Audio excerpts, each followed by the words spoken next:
Assalamualaikum warahmatullahi wabarakatuh. Selamat pagi. Kareba pemirsa, beragam informasi menarik akan kami hadirkan ke hadapan Anda di seputar Ainus Sulsel edisi hari ini. Berikut di antaranya. Banjir bandang menerjang 3 kecamatan di Kabupaten Maros.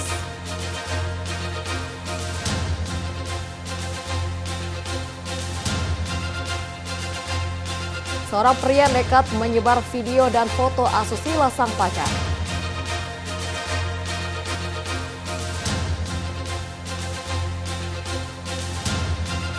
Oknum polisi mengancam akan menembak seorang karyawan toko.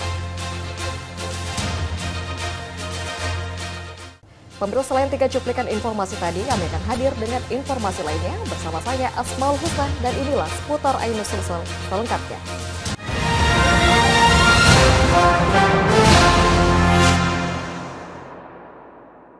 Baik pemirsa, kita awali informasi hari ini dengan informasi akses jalan poros Tabo-Tabo yang menghubungkan Kabupaten Pangkep dengan sejumlah kecamatan terputus total akibat meluapnya Sungai Tabo-Tabo.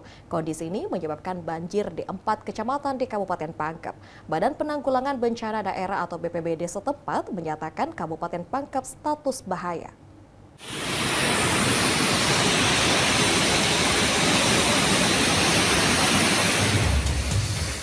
Tingginya curah hujan membuat bendungan Tabo-Tabo dan Sungai Pangkajene meluap. Akibatnya banyak rumah warga terendam dan akses jalan poros Desa Tabo-Tabo, Kecamatan Bunggoro, Pangkep terputus. BPBD Kabupaten Pangkep menyebutkan bahwa kondisi serupa pernah terjadi pada tahun 2013 yang menyebabkan terhentinya perekonomian dan memutuskan arus lalu lintas. Saat ini 4 kecamatan di Kabupaten Pangkep tercatat terendam banjir dengan ketinggian air hingga mencapai paha orang dewasa. Sementara itu, sekitar 200 mahasiswa yang sedang melaksanakan program KKN di Kampung Janea, Kelurahan Kasih, Kecamatan Baloci, juga dilaporkan terjebak di lokasi hingga saat ini menunggu dievakuasi. Tim BPBD Pangkep kini fokus pada lokasi-lokasi terparah untuk memberikan bantuan evakuasi dan memudahkan mobilitas warga. Sejak seminggu terakhir, BPBD telah menjagakan seluruh timnya dan mendirikan posko bencana di gedung Islamic Center. BPBD telah mengirimkan bantuan berupa perahu karet untuk memfasilitasi mobilitas warga yang terdampak.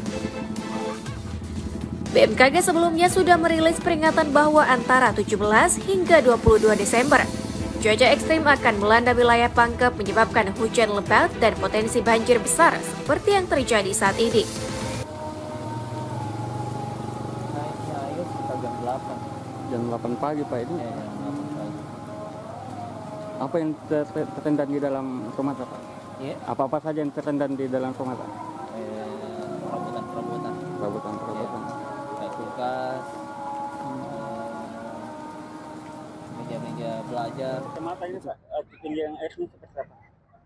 Dari pantauan teman-teman kami di lapangan itu yang terparah di Tabo-Tabo itu ketinggian lebih 1 meter, akses jalan ke kabupaten itu sudah terputus. Kalau statusnya Pak, status Tabo-Tabo sendiri?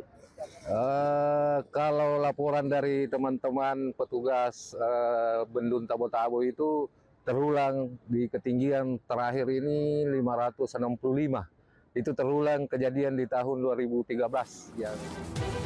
Selain akses jalan dan pemukiman warga, kantor pelayanan kesehatan di Kota Pangkajene juga terendam banjir.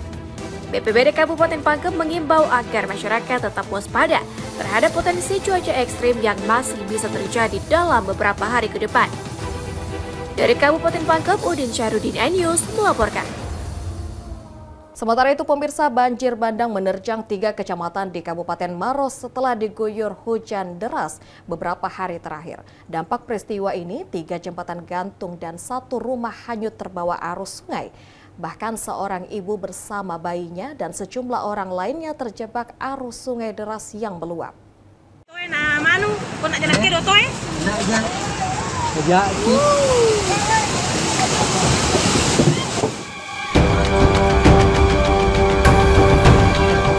Inilah detik-detik banjir bandang menerjang pemukiman penduduk di Desa Patiro Deceng, Kecamatan Camba, Kabupaten Maros, Sulawesi Selatan akibat intensitas hujan yang tinggi sejak beberapa hari terakhir. Dalam video amatir ini terlihat kepanikan warga yang berusaha menyelamatkan saat banjir bandang menerjang rumah mereka. Bahkan seorang ibu bersama bayinya dan sejumlah orang lainnya yang berada di tenda hajatan pernikahan panik meminta tolong saat terjebak di arus deras sungai yang meluap. Selain itu, satu rumah dikabarkan terbawa arus air dan 3 jembatan putus usai diterjang banjir bandang. Banjir ini diperparah dengan meluapnya arus sungai Walane. Tak hanya banjir bandang, cuaca buruk juga membuat tebing setinggi belasan meter longsor dan menutup akses jalan antara Kabupaten Maros dengan Kabupaten Bone hingga menimbulkan kemacetan panjang. Beruntung tidak ada korban jiwa dalam musibah bencana alam ini. Namun dampak cuaca buruk ini, 8 kecamatan di Kabupaten Maros dilanda banjir. 3 kecamatan diantaranya seperti Kecamatan Cenrana, Camba, dan Malawa diterjang banjir bandang. Untuk saat ini sudah ada 8 ya, ada 8 kecamatan yang terdampak banjir. Meskipun memang yang terparah saat ini laporannya adalah daerah pegunungan, Camba, Cenrana, dan Malawa. Oh, katanya daerah sana sempat banjir bandang juga banjir ya? Bandang, banjir bandang. Jadi sudah ada 3 jembatan gantung yang hanya saat ini sehingga memutus akses hubungan warga dari wilayah tersebut ke wilayah lainnya. Berdasarkan data Badan Penanggulangan Bencana Daerah BPBD Maros, diprediksikan cuaca ekstrim akan terjadi hingga Januari 2025 mendatang. Kini, BPBD telah menerjunkan personil ke lokasi terdampak bencana banjir bandang untuk melakukan evakuasi kepada para korban terdampak dan mendata kerusakan. Dari Kabupaten Maros, Wahyu Ruswana News melaporkan. Pemirsa, curah hujan yang cukup deras sejak semalam mengakibatkan 5 kecamatan di Kabupaten Baru terendam banjir. Salah satu wilayah yang terdampak parah adalah Kecamatan Tandete Rilau dengan ketinggian air mencapai lutut orang dewasa. Tim reaksi cepat BPBD Baru bersama TNI dan Polri dikerahkan untuk mengevakuasi warga, termasuk anak-anak sekolah yang terjebak banjir. Video amatir warga menunjukkan ruas jalan poros Provinsi Sulawesi Selatan PKI Baru terendam banjir akibat curah hujan yang cukup tinggi. Berdasarkan data dari Badan Penanggulangan Bencana Daerah Baru, 5 kecamatan di Kabupaten Baru dilaporkan terendam banjir. Salah satu wilayah yang paling parah adalah Desa Lalabata, Kecamatan Tandete Rilau, di mana genangan air tampak seperti lautan dengan ketinggian mencapai lutut orang dewasa. Kondisi banjir yang semakin parah membuat warga khawatir, terutama para orang tua yang memikirkan keselamatan anak-anak mereka. Sejumlah siswa sekolah dasar dilaporkan terjebak banjir saat hendak berangkat maupun pulang dari sekolah, bahkan saat sedang menjalani ulangan. Mendapatkan laporan tersebut, tim relawan BPBD Baru bersama TNI dan Polri segera turun tangan melakukan evakuasi terhadap warga, termasuk anak-anak sekolah yang terjebak banjir di Desa Lalabata. Mereka dievakuasi menggunakan perahu karet. BPBD telah menetapkan status siaga 24 jam untuk memantau perkembangan situasi. Selain mengevakuasi warga, BPBD bersama relawan terus bersiaga untuk mengantisipasi kemungkinan banjir susulan akibat hujan yang belum mereda. Diharapkan perempuan rentang dibantu oleh pemerintah desa setempat untuk mengidentifikasi dan mempersiapkan evakuasi bagi masyarakat. Dan diharapkan juga barang-barang ikut dievakuasi secara dini sebelum level awas. Jadi hari ini dibantu oleh BNPB dari Kabupaten Baru Penanggulangan Bencana, sehingga warga-warga kami baik anak sekolah yang sekolah di SMP dan SMA yang ada di wilayah Kabupaten Baru, dari Dusun Matajan dan Dusun Batu-Batu, begitu banyaknya warga kami yang melintas, dan pada hari ini kita evakuasi dengan perahu dari kabupaten. Atas adanya curah hujan yang cenderung konstan antara sedang dan tinggi sejak pukul 1 dini hari, maka terdampak beberapa wilayah di Kabupaten Baru ini ada genangan banjir, dan itu mulai sejak pagi harinya. Ya, jadi antara lain itu di wilayah Kecamatan Tandete Rilau, khususnya di Desa Lalabata ini yang agak parah. kondisinya. Kemudian di Kecamatan Tanetiriaja itu di Jalan Poros Baru Sopeng. Hingga saat ini tim gabungan terus bersiaga untuk membantu warga terdampak dan mengantisipasi potensi banjir susulan. Pemerintah daerah mengimbau masyarakat agar selalu waspada dan segera mengungsi jika kondisi memburuk. Dari Kabupaten Baru, Udin Syarudin, iNews melaporkan. Pemirsa, tak terima ditinggal usai diputuskan sang pacar, seorang pria nekat menyebar video maupun foto asusila sang pacar. Penangkapan pelaku oleh tim Jatan Ras Polrestabes Makassar diwarnai aksi perlawanan pelaku dan keluarganya.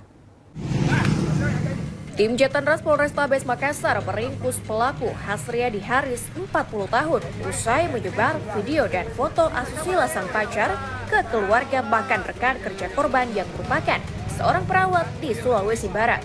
Proses penangkapan berlangsung dramatis usai dicegat di Jalan Rapocini, Kota Makassar, Sulawesi Selatan. Saat berupaya diamankan, sejumlah sanggahan akan aksinya mempermalukan korban ke orang sekitarnya itu disanggah pelaku. Meski begitu, pihak kepolisian yang menunjukkan sejumlah bukti membuat pelaku tidak dapat lagi mengelak dan pasrah digiring polisi.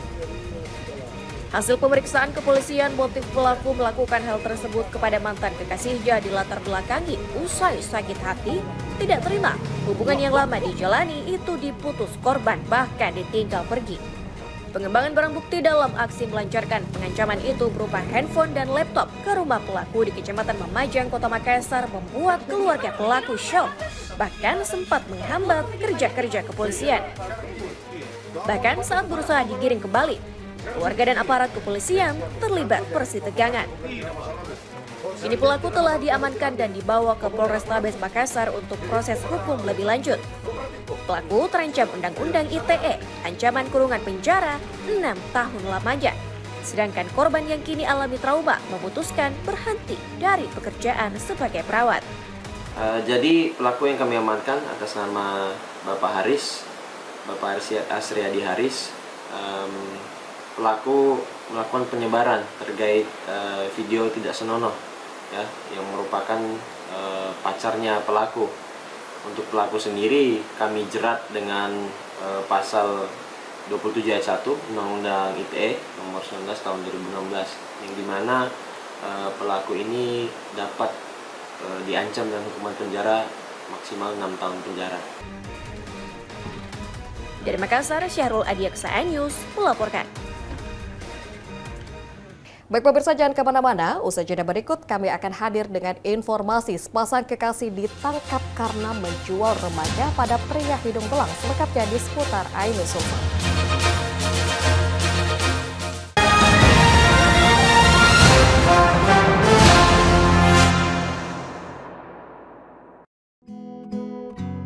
Terkadang hidup terasa berat, tak mengerti akan hidup ini. Namun di balik semua cobaan, Tuhan masih pedulikanmu. Kuatlah hatimu, hadapi masalah. Tegarkan langkahmu, hadapi semua. Terkadang hidup terasa berat, tak mengerti akan hidup ini. Namun di balik semua cobaan, Tuhan masih pedulikanmu. Kuatlah hatimu, hadapi masalah. Tegarkan langkahmu, hadapi semua. Terkadang hidup terasa berat, tak mengerti akan hidup ini. Namun di balik semua cobaan, Tuhan masih pedulikanmu.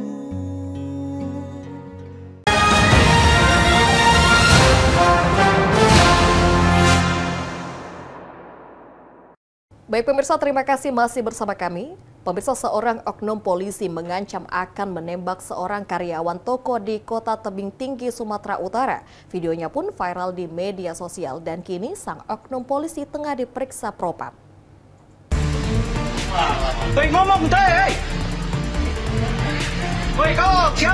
Pria yang diduga anggota polisi ini tengah marah-marah ke salah seorang karyawan di sebuah toko di Kota Tebing Tinggi. Bahkan pria tersebut sempat mengancam akan menembak sang karyawan.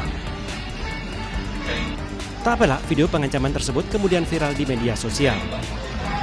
Sebelum keluar dari toko, pemilik usaha yang tengah merekam peristiwa tersebut menanyakan maksud perkataan ancaman dari sang pria. Ya, Bapak bilang mau nembak siapa, Cok? Kau ulang sekali lagi. Ulang sekali lagi, Cok. Akibat peristiwa itu, oknum polisi yang bertugas di Polres Sedang Bedagai kini tengah diperiksa Propam di Polres tempatnya bertugas. Dapat kami jelaskan bahwa anggota polisi tersebut saat ini sudah dalam pemeriksaan dan pengawasan oleh Propam Polres Serdang Bedagai. Sehubungan personil polisi tersebut bertugas di Polres Serdang Bedagai. Diketahui sebelumnya pelaku marah-marah kepada karyawan toko karena pelaku meminta KTP sang karyawan, namun hal tersebut ditolak. Dari Kota Tebing Tinggi, Sumatera Utara, Sani Hasibuan, iNews melaporkan. Siapa kau rupanya? Pemirsa, mantan Menteri Komunikasi dan Informatika Budi Aris Setiadi diperiksa Bareskrim Polri terkait judi online di lingkungan Komdiji. Usai pemeriksaan selama 7 jam, Budi Aris tidak memberikan informasi terkait pertanyaan yang diberikan.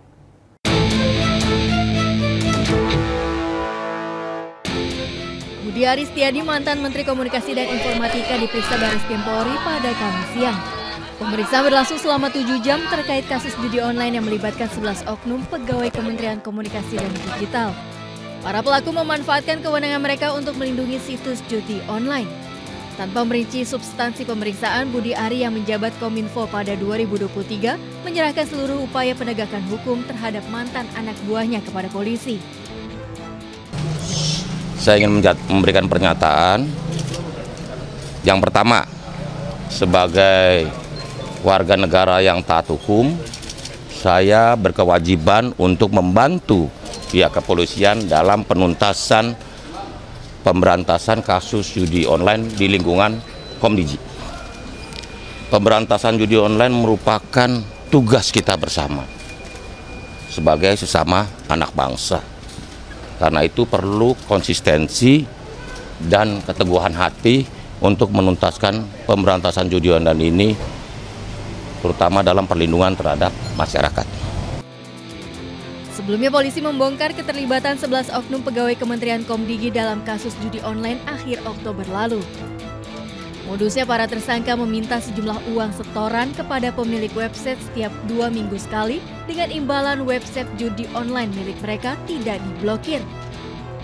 Keterlibatan oknum Komdigi berawal dari pengungkapan judi online Sultan Menang. Dari hasil pengembangan ditemukan keterlibatan pelaku yang melindungi situs tersebut. Dalam kasus ini penyidik menyita uang 73 miliar rupiah, logam mulia dan senjata api. Dari hasil melindungi situs judi online tersebut, pelaku mendapat 8, miliar rupiah per bulan. Penyidik juga mengajukan pemblokiran terhadap 47 rekening yang diduga digunakan para tersangka. Dari Jakarta, Jessica Winoto dan Dandi Bernadi melaporkan. Pemirsa, sepasang kekasih ditangkap karena menjual remaja pada pria hidung belang melalui aplikasi online di Bogor, Jawa Barat. Sementara di Ngawi, Jawa Timur, seorang kakek lecehkan keponakannya sendiri yang masih berusia 4 tahun.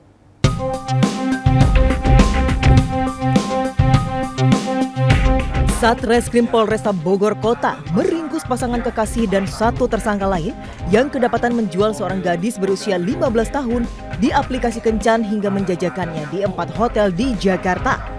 Saat diperiksa polisi, pelaku mengaku mengiming-imingi korban pekerjaan di restoran dengan gaji jutaan rupiah.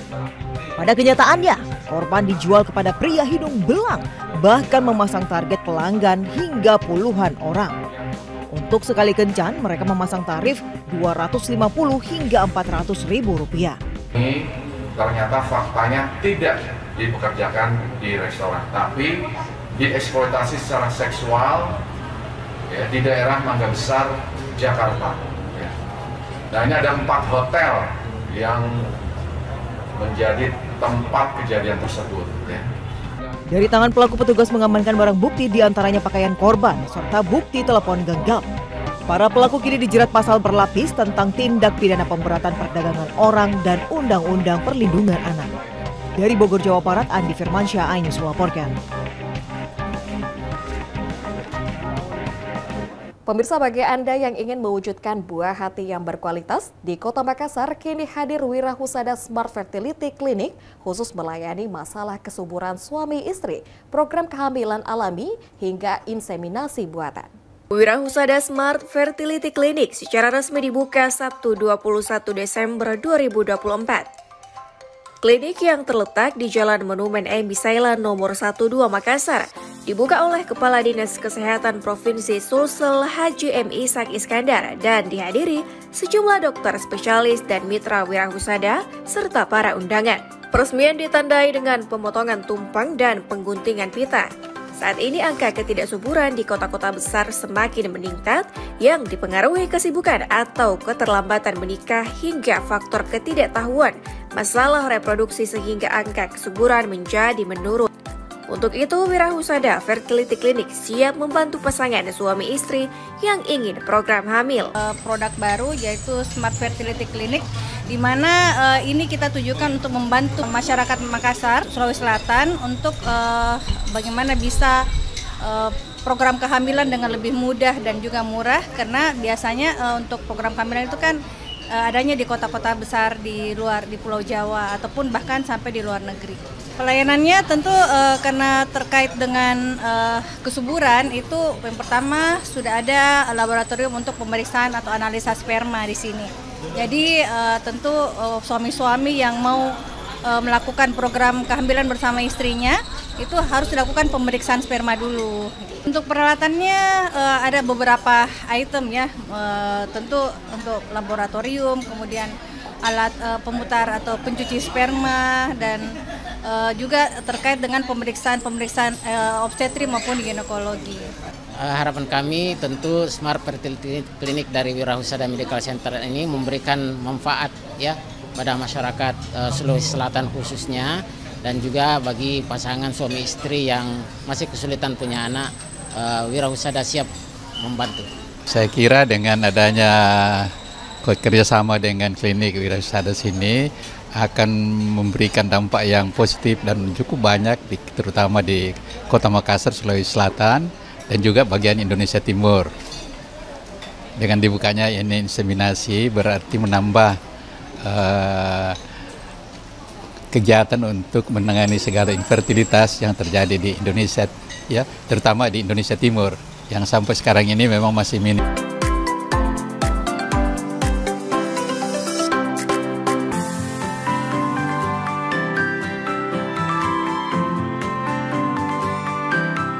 Dalam kesempatan ini juga dipaparkan oleh para dokter spesialis kandungan dan andrologi tentang pentingnya inseminasi dan bagaimana mempersiapkan sperma yang sehat sebelum inseminasi. Dari Makassar, tim liputan iNews melaporkan. Pemirsa, menghabiskan libur akhir pekan, kami akan ajak Anda berwisata kuliner di tengah alam di Mojokerto, Jawa Timur. Selain bisa menikmati kuliner gulai kakap merah yang istimewa, Anda juga bisa memanjakan mata melihat keindahan perbukitan lereng Gunung Welirang. Seperti apa? Berikut liputannya untuk Anda.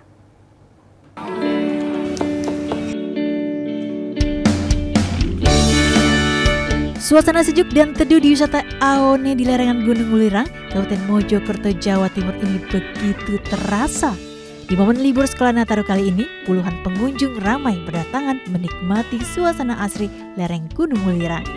Keistimewaan dari tempat wisata ini selain menyuguhkan pesona alam perbukitan, pengunjung juga bisa menikmati sajian legendaris yang otentik. Jika biasanya gulai identik berbahan dasar daging kambing atau sapi, di sini uniknya tempat ini menyajikan sajian gulai berbahan dasar ikan kakap merah. Keistimewaan dari gulai ikan kakap di sini, selain diolah dengan bumbu rempah rahasia, ikan yang digunakan adalah ikan fresh yang membuat cita rasa gulai semakin menggugah selera. Untuk menikmati seporsi gulai kakap merah, pengunjung juga bisa menambahkan sepiring nasi panas agar menambah rasa puas. Terlebih menikmati sajian gulai kakap merah yang hangat di tengah suasana dingin sambil melihat pemandangan cantik membuat pengunjung betah berlama-lama menghabiskan waktu bersama keluarga. Mana Mas? Substansinya enak banget. Terus suasananya kan di hutan kayak gini Pak. Jadi makannya jadi makin nikmat. Ya ada Gunung Welirang, kemudian hutan-hutan pinus ini. Kemudian kalau di sebelah sana itu kalau malam biasanya City Lake. Berbeda di sini karena kita ini ada rempah-rempah yang tamu-tamu kita itu dengan rasa yang berbeda itu kita tambahkan rempah-rempah yang lebih strong lagi. Nah, untuk bisa menikmati kelezatan gulai kakap merah sambil menikmati udara sejuk lereng Gunung Welirang, Anda hanya perlu merogoh kocek Rp108.000 untuk 3 orang pengunjung.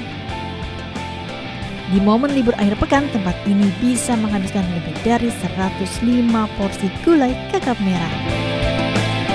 Dari Kabupaten Mojokerto, Jawa Timur, Salahuddin, iNews melaporkan. Baik pemirsa, informasi tadi menutup perjumpaan kita pada hari ini di seputar iNews Sulsel edisi hari ini. Saya Asmaul Husna bersama dengan seluruh tim yang bertugas pamit undur diri. Salam kita pada selama. Wassalamualaikum warahmatullahi wabarakatuh.